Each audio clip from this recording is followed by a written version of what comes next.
Hi, this is Basha Venkatesh, founder of Yoga Vriksha School of Yoga.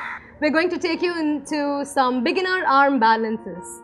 Trust me, people always think that arm balances are only for advanced practitioners of yoga, but it can be a very fun experience for beginners, and we're going to take you through that. It's very important that you prepare your body before you do an asana. So one of our very simple wrist warm-up is just going to be wrist rolls. Ready? Clockwise, 1, 2, 3, 4 and 5. Reverse, 1, 2, 3, 4 and 5. Now clasp your hands together, bring them close, and then you're just going to twirl it and release, shake it out.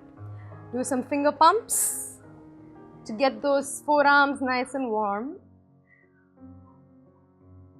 and release. So before we actually practice and do our very first arm balance, it's super important to do all these little drills. So Chaturanga Dandasana and Ashtanga Namaskar are one of your best drills to get that arm into position. So let's get into Chaturanga Dandasana. I'll explain why right after this. So into your 6-point stance, come into plank, Dandasana, Ashtanga Namaskar. Get your knees off, Chaturanga Dandasana.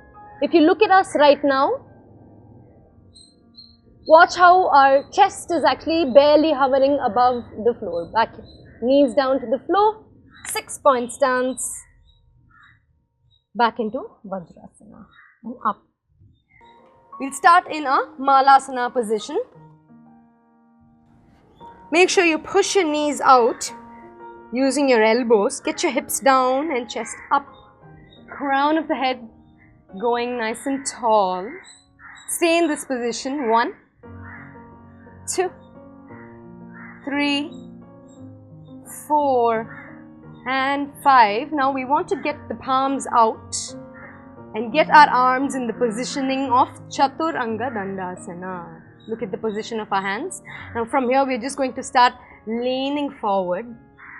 Get the palms on the mat and keep leaning forward, maintaining that arm position.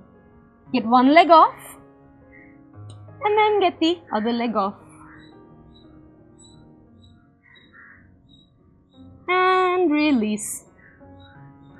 Back to center.